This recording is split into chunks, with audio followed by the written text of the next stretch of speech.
his mentality is the mentality of a champion, and there's something you can't really teach no one. They just have to have it. Yeah. I mean, it doesn't take much to push Cody.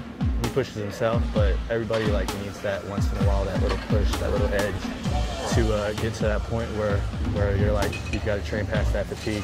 He'll be a legend. He'll be a team legend when he wins this next one, because nobody's won 2.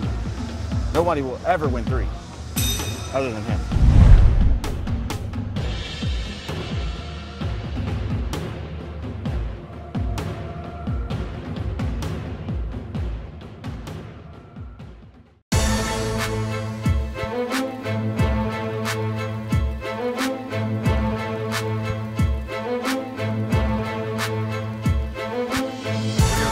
All right, so today is Thursday, and it is our chest and shoulder pump day. It's just a little bit lighter day. We're still gonna go heavy. It's just gonna be a lot more machines and nothing too crazy with free weights or anything, but just basically just get a pump and get in, get out, and it's hot as hell, so let's get this shit done.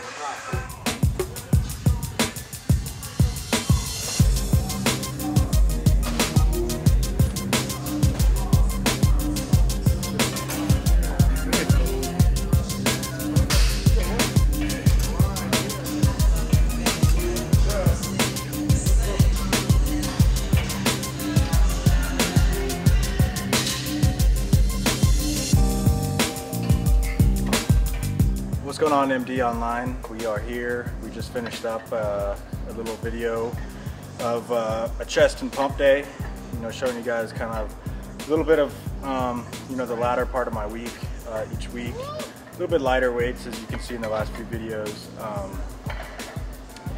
More just squeezing, contracting the muscle, and just getting getting the pump pretty quick.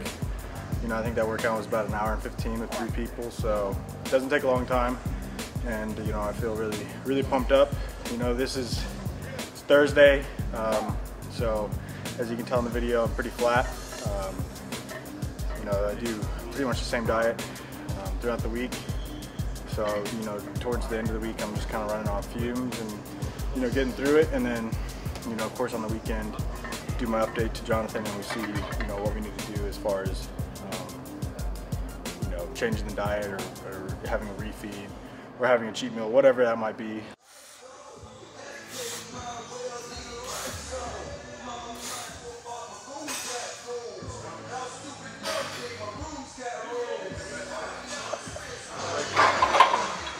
It works more the inner chest, and it's just an overall really good squeeze and just something to mix it up a little bit. It's called the hex press. Throughout the workout I do a lot of partials and stuff. Right now, being depleted, dieting down, not as strong. I like to push my muscles as hard and as far as I can. So I do a lot of partial movements, drop sets, just stuff, it's all burning more calories, getting the muscle that much more conditioned. And I've done that pretty much my entire bodybuilding career for the last five-ish years that I've been bodybuilding. I did my first show when I was 15, so kind of crazy to say that now, being my last year as a teenager. But and then we moved on. We did a hex press, which I'd really never done other than very early days of my bodybuilding career. I trained with a guy and he loved those. Once I started back with Meadows this past year, about 1.5 years ago, I started using a lot more of the hex press on the pump days. Not every time, but it's definitely a good movement to change it up, work more inner chest, and just get a good contraction and squeeze. So we went on from that, and we went on to where did we go to? We went to a Smith flat, just bench press, and I never really do those, and it was good. We just I think we did like 220 or 245s at least. I don't think it was 225, but for 20 reps ish, you can start getting a pump, and each set you go a little bit less reps. But it felt really good, and you get a good squeeze and a good stretch on it.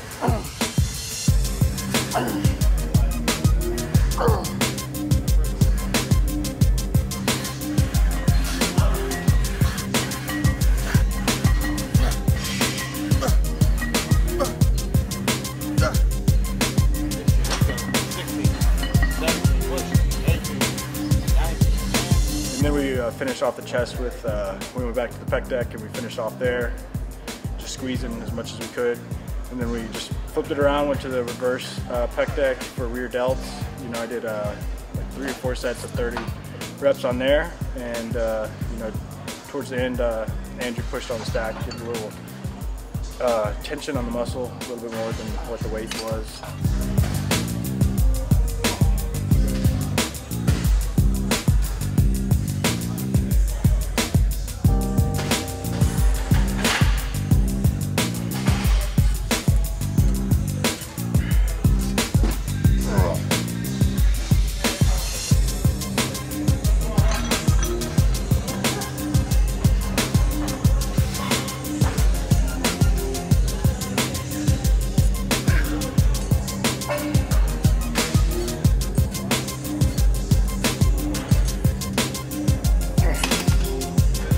Yeah, just doing basically until you can't do anymore, and then I get some partials just to overwork the muscle, you know, past failure.